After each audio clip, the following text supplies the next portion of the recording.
Dear students of class 10, how are you?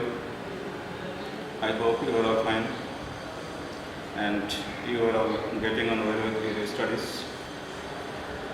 You are counting days when your test examination will begin. Actually, we are nearing completion to our destination. Today or tomorrow, you will have to face the test, either in October or in November. You can't expect to go for the final examination without being tested or without being selected in the test examination. Before sitting for the final examination, you must appear at the test examination and you will have to be selected by the school authority. I hope. Dear students, today I am going to discuss another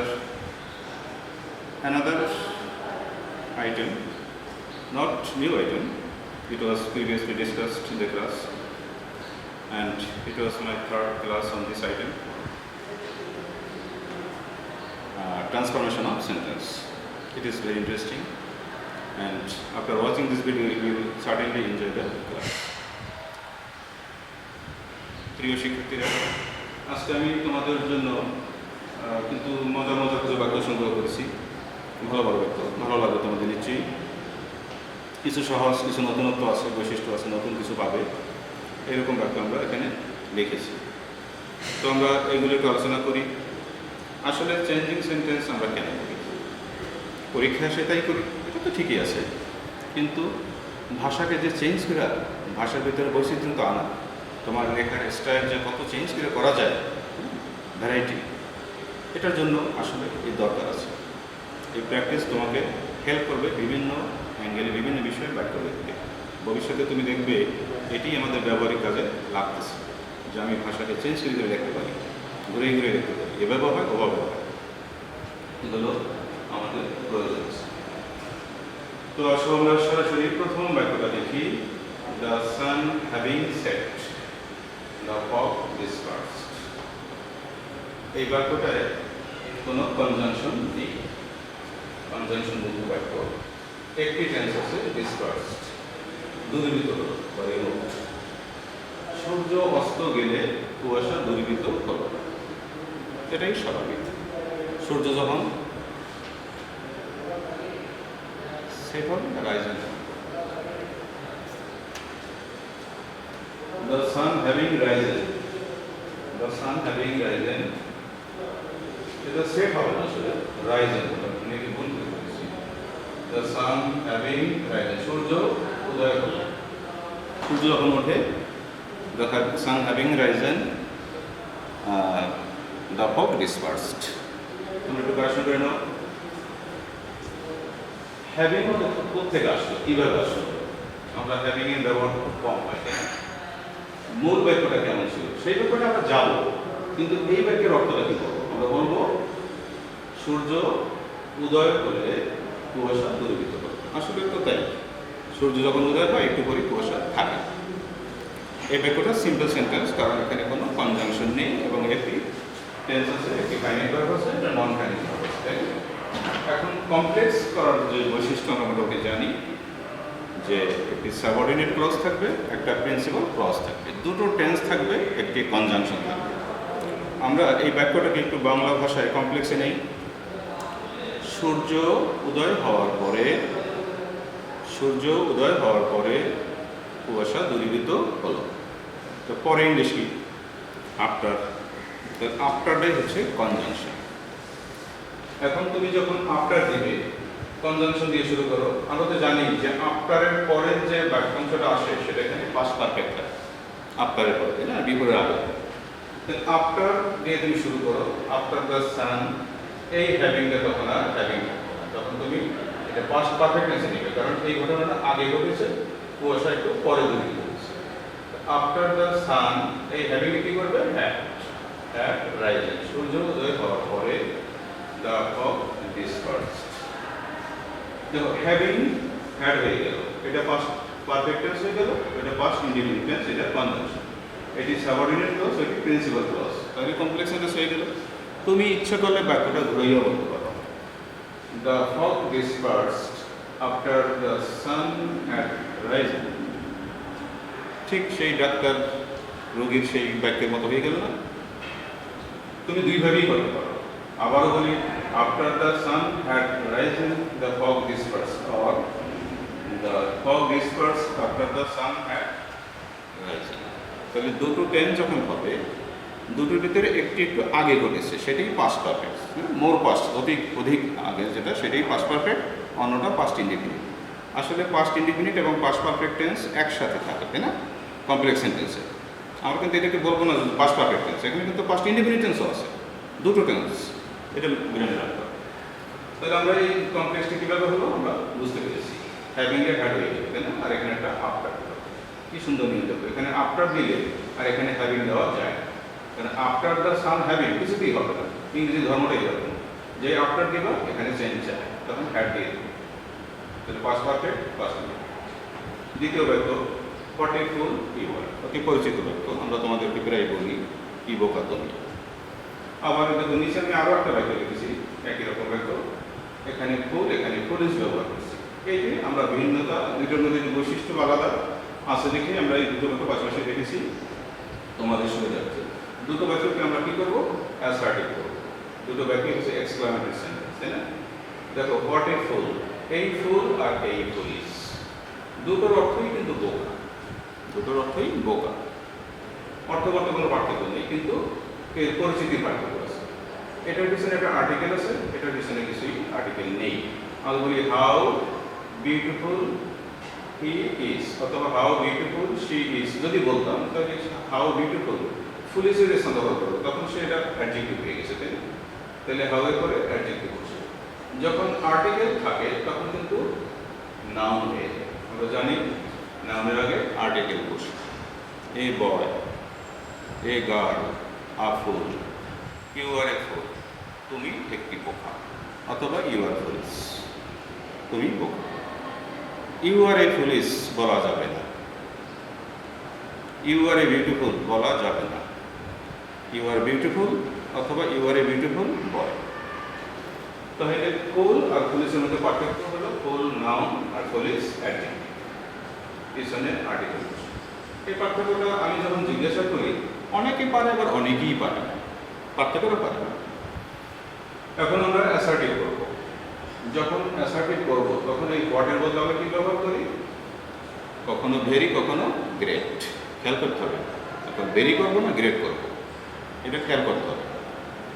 আবার যখন police আছে তখন হাউটাকে আমরা change করে very করি, কিন্তু what থাকলে আমরা গ্রেট করবো যদি তারপরে নাউন আসে।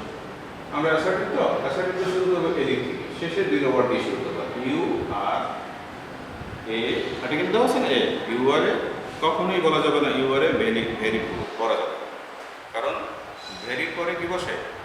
ভেরির পরে অ্যাডজেক্টিভ বসে, গ্রেটের পরে নাউন বসে, কারণ গ্রেটটাই অ্যাডজেক্টিভ, নাউন ফুল। অ্যাডজেক্টিভ পরে noun, great full, great adjective, full noun, grateful. Are very foolish, very adverb, foolish adjective. তাহলে আমরা এই পার্থক্যটাই এখান থেকে লক্ষ্য করবো। যখন নাউন হবে তখন তুমি গ্রেট ব্যবহার করতে হবে, ভেরি ব্যবহার করতে হবে। You are a grateful, you are a grateful. Great বানানটা তো জানতে হবে নাকি? অনেকেই পাবো। আর হাউ ফুলিশ হি ইজ, তখন আমরা কি করবো? He is very foolish. এখানে বলবো না হি ইজ গ্রেট ফুলিশ, বলো হি ইজ ভেরি ফুলিশ। তাহলে ভেরি ফুলিশ, গ্রেট ফুল, এই আমরা পার্থক্যটা পেয়ে গেলাম। আমার মনে হয় দুটো বাক্য আমরা একসঙ্গে করে পেয়েছি। তোমরা এগুলো পার্থক্য বুঝতে পেরেছো এবং ভবিষ্যতে ভুলগুলো করবে না, এবং বৈশিষ্ট্য বৈচিত্র্য তুমি জানতে পারবে। চতুর্থ বাক্য, is going to attend the meeting. একে সত্য কথা, তাই না? সে মিটিংয়ে যোগদান করতে যাচ্ছে। এই বাক্যটা নেগেটিভ করা স্বাভাবিকভাবে করা যায় না, নেগেটিভ করা একটু কঠিন। সে তো এখন যদি যাচ্ছে না, কথাটা কেমন? অর্থটা বদলে গেল, অর্থ তো চেঞ্জ করা যাবে না। তখন তুমি কি করবা? যখন দেখবা কোনো পথ নাই, তাহলে একটা ভিন্ন পথ অবলম্বন করতে হবে, তাই না? বিকল্প পথ আছে না? সোজা পথে হাঁটতে না হলে বাঁকা পথ হাঁটতে হবে, আমাদের একটু বাঁকা পথে হাঁটতে হবে। হি ইজ নট গোয়িং যদি দাও, নট দাও, তাহলে এই অর্থটা কিন্তু ভুল হয়ে যাবে। সে মিটিংয়ে যোগদান করতে যাচ্ছে আর বলো তুমি যাচ্ছে না, তো ভুল হয়ে গেল না? তাহলে তোমরা কী করবা? নেগেটিভ হয়ে গেল। তাহলে আমরা কী করবো? ডাবল নেগেটিভ করবো। ডাবল নেগেটিভ করলে আবার পজিটিভ হয়ে যাবে না, মাইনাসে মাইনাসে প্লাস। তাহলে আমরা ডাবল নেগেটিভটা একটু শিখি। সুন্দর একটা নিয়ম আছে। এই বাক্যটার শুরুতে লিখবা it is not. It is not that. এটা না, যে সে যাচ্ছে না। সে যে যাচ্ছে না তা না, মানে যাচ্ছে, কথা ওইটাই রয়ে গেল। এই কৌশলটাকে অবলম্বন করতে হবে। একটু নতুন বাক্য, এটা মনে হয় আমি প্রথম তোমাদেরকে এই বাক্যটা এ যাবৎকালের ভিতরে প্রথম তোমাদের জানালাম। It is not that he is not going to attend the meeting. Double negative is equal to positive. তাহলে আমরা ডাবল নেগেটিভ করবো ইট ইজ নট দিয়ে, পরের বাক্যটাও নেগেটিভ করবো নট দিয়ে, তাহলে ওইটাই রয়ে গেল। আশা করি এই বাক্যটা বুঝতে পারছো। 5 number, she danced as if she were an expert dancer. আমরা কমপ্লিটিং সেন্টেন্সে as if এর বাক্যগুলো শিখেছি। as if এর পর আমরা কি ব্যবহার করি সে ব্যাখ্যা আমরা আগে দিয়েছি। সে একজন দক্ষ নর্তকীর মতো নাচলো। আমরা কিন্তু নাচ দেখলেই বুঝতে পারি যে এটা ট্রেন্ড অথবা স্বাভাবিক সে ডান্স দিচ্ছে কিনা। প্রশিক্ষিত ড্যান্সার যারা বোঝা যায়, যে ছোটো হইলেও বড় হইলেও প্রশিক্ষণটা বোঝাই যায়। সে এমনভাবে নাচলো যেন সে একজন অত্যন্ত দক্ষ নর্তকী। এখন এই বাক্যটা কমপ্লেক্স সেন্টেন্স। অ্যাজ ইফটা তোমার conjunction, conjunctional phrase. As if first tense were ব্যবহার করতে আগে আমরা শিখেছি। কেন ওয়াজ বসবে না, ওয়ার বসবে। ওই যে বলছিলাম clauses, as if you are কি, এরকম আর কি, ইউ আর ম্যাড, এই টাইপের ব্যাপার। তখন এটার একটা নিয়ম আছে। আমরা এই নিয়মটা কীরকম করবো? আমরা যদি সিম্পল করবো, সিম্পল করলে তো তুমি জানো কনজাংশন রাখা যাবে না, আর একটি টেন্স থাকবে। এই ড্যান্সটা থাকবে, ফার্স্ট নেগেটিভ টেন্সটা, এই টেন্সটা ভ্যানিশ হয়ে যাবে, ওয়ার থাকবে না। সে তো তুমি একবারই ব্যবহার করবে, তাই না? সিম্পল সেন্টেন্সের সাবজেক্ট একবারই হয়। এখন তোমরা বুঝতে পারতেছো আমরা কোন দিকে যাবো, কিন্তু উত্তরটা পাচ্ছি না। নিয়মটা তো জানতে হবে। অ্যাজ ইফ থাকলে কী করতে হয়? অ্যাজ ইফ শি ওয়্যার, এই 4টা অংশ উঠে দেবো। 4টে ওয়ার্ড উঠে দিয়ে এই 4টার পরিবর্তে একটা ওয়ার্ড ব্যবহার করবো। সুন্দর একটা নিয়ম। 4টা ওয়ার্ডের বদলে একটা ওয়ার্ড।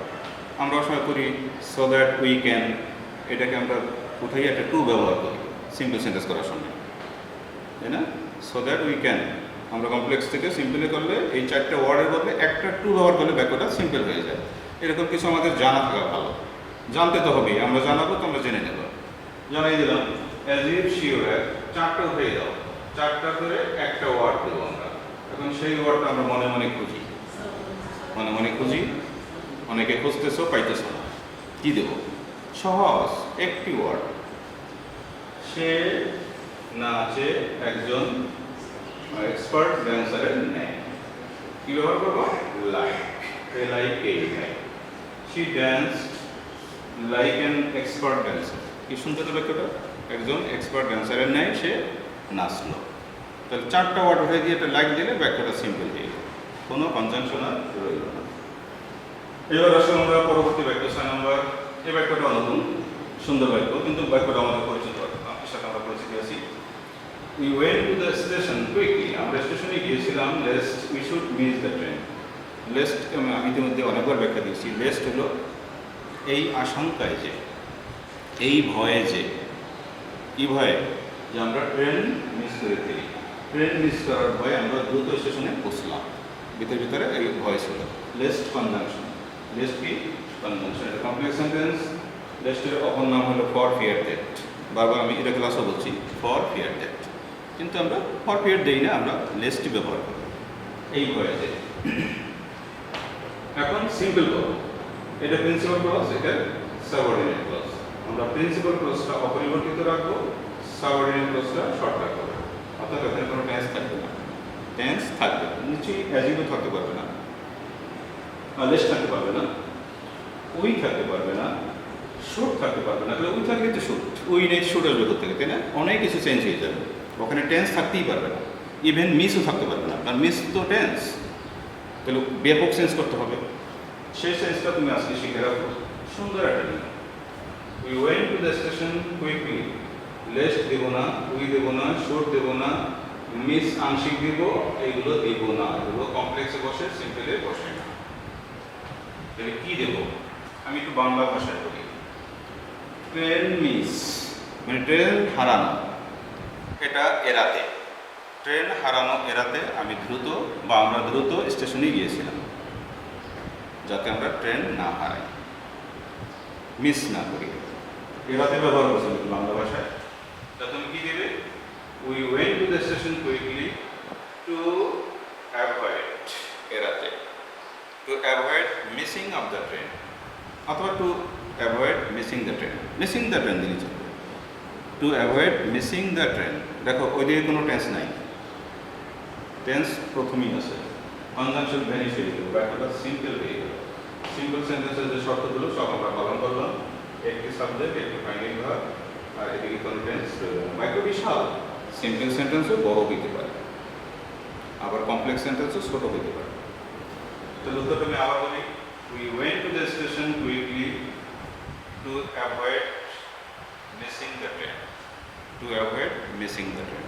ট্রেন মিস এড়াতে আমরা স্টেশনে দ্রুত গিয়েছিলাম। নিশ্চিত তোমরা পরবর্তীতে এটা লিখতে পারবে। এর আগে আমি চেঞ্জিং সেন্টেন্স করতে দিয়েছি, ছাত্ররা চেঞ্জিংসের বেশি পড়তো না, বড় বড় বাক্য এই জন্য পড়তো না। ইদানিং আবার নতুন একজনে ভুল করলে সবাই ভুল করে। আমাদের ফার্স্ট গার্ল যে ভুলটা করছে, আমি পড়াইছি ডিস্ট্রয়েড, কিন্তু ফার্স্ট গার্ল আমাদের খুবই ভালো ছাত্রী, সে লেখছে ডিসক্রাইবড। তাকে ফলো করে করে অনেক ছাত্রই লেখছে ডিসক্রাইবড। আবার এই কলোনিরই একটা ছোট্ট মেয়ে কমার্সের আলবি নামে, সে কিন্তু ডিস্ট্রয়েড লেখছে। আমি তো এখন কত ফাইন বা থ্যাংক ইউ দিয়েছি, সে আমার জবাব দিয়েছে। তো আমাদের এই ভালো ছাত্রীটা কেন সে ডিস্ট্রয়েডকে ডিসক্রাইব লেখলো বুঝতে পারলাম না, এবং তাকে ফলো করে অনেকেই নকলটা করছে। নকল করা শুরু হয়ে গেছে। নকল করলে কি তোমার লেখাপড়া হবে, শিখবা? এই ব্যাপারটা হয়ে গেছে। 7 নম্বর, nobody will be allowed to enter the hall. কাউকে হলে প্রবেশ করতে দেওয়া হবে না উইদাউট এ টিকিট, টিকিট ছাড়া। টিকিট ছাড়া হলে ঢুকে দেবে, সিনেমা হল তাই না? টিকিট ছাড়া ঢুকতে দেওয়া যাবে না। এটা সিম্পল সেন্টেন্স, এখানে কোনো কনভেনশন নেই। Future indefinite passive negative. Nobody will be allowed to enter the city হল উইদাউট এ টিকিট। আমরা কমপ্লেক্স করব। কমপ্লেক্স করে কী করতে হবে? একটি কনজাংশন লাগবে, উপযুক্ত কনজাংশন, এবং দুটো টেন্স লাগবে, অর্থবোধক টেন্স লাগবে। একটি ফিউচার টেন্স। টিকিট ছাড়া কাউকে প্রবেশ করতে দেওয়া হবে, অর্থাৎ কাউকেই প্রবেশ করতে দেওয়া হবে না যদি না তার টিকিট থাকে, যদি না তার টিকিট থাকে। আমরা একটা কনজাংশন আনবো এখানে, উইদাউট বলতে আমরা কনজাংশন আনবো আনলেস। কনজাংশনের পরে কি বসে? পার্সন, দেবো কি ই। পার্সন করে বসে কি ভার্ব, দেবো কি has. Unless he has a ticket. কি সুন্দর না? Unless he has a ticket, যদি না তার টিকিট থাকে। আনলেসের পরে কোনো নেগেটিভ দেওয়া যাবে, নট দেওয়া যাবে, আনলেসে নেগেটিভ হয়ে যাবে। আমরা আনলেসই ব্যবহার করবো, যদি না। অন্যভাবে করা যেতে পারে, ইফ দিয়েও করা যায়। আমরা দিয়ে দিলাম nobody will be allowed to enter the hall unless he has a ticket. Present indefinite, যদি না তার টিকিট থাকে। Unless he has a ticket, he দেবো কিন্তু দে দেবো, কারণ নোবডি এখানে সিঙ্গুলার। আমরা পরবর্তী বাক্য চলে যাই, শেষ বাক্য। শেষ বাক্যটা সহজে লিখেছি, সহজ করেছি। এটা compound sentence. As conjunction, as he was ill, যেহেতু সে অসুস্থ ছিল। অ্যাজ অর্থ কি? যেহেতু বা বিকজ অথবা সিন্স। তুমি সিন্সও বলতে পারো, সিন্স হি ওয়াজ ইল। আমরা সাধারণত অ্যাজ বেশি ব্যবহার করি, সিন্সও করি, বিকজটা কম করি। বিকজটা আবার কি দিকে বেশি করি? আচ্ছা, আমরা অ্যাজটাই বেশি ব্যবহার করবো। এই কনজাংশন, এই অ্যাজ কি করেছে? এই ক্লজের সাথে এই ক্লজ যুক্ত করেছে। তুমি অ্যাজ যদি না দাও, সঙ্গে সঙ্গে ক্লজ সাথে থেমে যাবে ব্যাখ্যা। তাহলে অ্যাজের কাজ কি? এই ক্লজকে যুক্ত করা, এটা কনজাংশন। কম্পাউন্ড করবো, এই কনজাংশন দরকার। কম্পাউন্ডের কনজাংশন অন্যরকম, তাই না? দুটো কোঅর্ডিনেট ক্লজ, দুটো সমান গুরুত্বের ক্লজকে যুক্ত করে। যোগ থেকে যোগে পড়াইছিলাম না? সেও স্বাধীন, সেও স্বাধীন, মাঝখানে একটা অ্যান্ড অর বার দিয়ে যুক্ত করে দিই। বলছিলাম ডু অর ডাই। ডু একটা বাক্য, ডাই একটা বাক্য, তাই না? Do or die. Read or fail, read নিজে একটা বাক্য, ইম্পারেটিভ সেন্টেন্স। অর ফেইল পেতে পারেন এরকম। অর কনজাংশন, দুটো স্বাধীন বাক্যাংশ যুক্ত হয় তখন সেটা কম্পাউন্ড যৌগিক হয়ে যায়, একটা একটার উপর নির্ভরশীল না। এখন তুমি এটাকে স্বাধীন করে দাও, একটা স্বাধীন করলাম, কনজাংশন মুক্ত করে দিই, হি ওয়াজ ইল, সে ছিল অসুস্থ। বাক্যটা হয়ে গেল, পুরো স্বাধীনভাবে একা একা বসতে পারে এবং তার ফলটা কি? ফল সেই স্কুলে আসতে পারেনি। অ্যান্ড দিয়ে যুক্ত করবে, and so he could not come, he could not go, and he could not go, he was ill and so he could not go. এটা সো দিলে ভালো হবে, তবে অ্যান্ড আমরা দিব কারণ কনজাংশন। তাহলে কম্পাউন্ড হয়ে গেল। এই কম্পাউন্ডটা অনেক সহজ, তুমি বুঝতে পারছো যে অ্যান্ড আর বার দিয়ে যে দুটো ক্লসকে যুক্ত করি তখন সে কম্পাউন্ড হয়ে যায়, এবং অ্যাস তো মুক্ত করে দিলাম, কমপ্লেক্স আর রইল না। তো প্রিয় শিক্ষার্থীরা, আজকে কী করলাম, আমরা কিছু নতুনত্ব এনেছি, নতুন নতুন বাক্য দিলাম, কারণ একই ভাবে তোমাদের ভালো লাগবে না। No other are very good, জীবনে কত শিখছো, এখন আমরা এটা অ্যাভয়েড করতেছি। আমরা অ্যাভয়েড করে নতুন অ্যাভয়েড আনবো, তাই না? নতুন কিছু আনলাম। তো নিশ্চয়ই আজকের ক্লাসটা তোমাদের ভালো লাগবে আশা করি। আমরা কিন্তু ক্লাসের শেষ পর্যায়ে, আমরা একের পর এক নতুন নতুন ক্লাস করতেছি। তোমাদের নিশ্চয়ই এর মাধ্যমে তোমরা কিছু উপকৃত হচ্ছ, যারা দেখতেছো। আর যারা ফাঁকিতে পড়ে গেছো, অন্যের কাজ দেখে তুমি বাড়ি কাজ করবো, আমরা কিন্তু সব বুঝি। তোমাদের আমাদের বুদ্ধি একটু বেশি না, তোমাদের থেকে একটু বুদ্ধি বেশি, কে কী করো সব বুঝি। সুতরাং তোমরা এই নকলটা করবো না, ভিডিওটা দেখো, কথাগুলো শোনো। কথার মূল্য অনেক, সাথে কথার দাম অনেক, এগুলো শুনতে হয়, বুঝতে হয়। তো যাই হোক প্রিয় শিক্ষার্থীরা, আমি আজকের ক্লাস এখানে শেষ করছি। তোমরা এটিও বাড়ির কাজ হিসেবে করবে আগের মতো। কীভাবে কী করতে হয় সবই তোমাদের জানা আছে। এটি কিন্তু আমার বাড়ির কাজ। এর আগের ক্লাসটা তোমরা অনেকেই দেখেছো, ভালো লাগছে। আশা করি এই ক্লাসটিও দেখবে। আমরা ক্লাস এখানে শেষ করছি, এবং আগের মতো সেই ক্লাসটি বাড়ির কাজ হিসেবে জমা দাও। আজকের ক্লাস এখানে শেষ। ধন্যবাদ।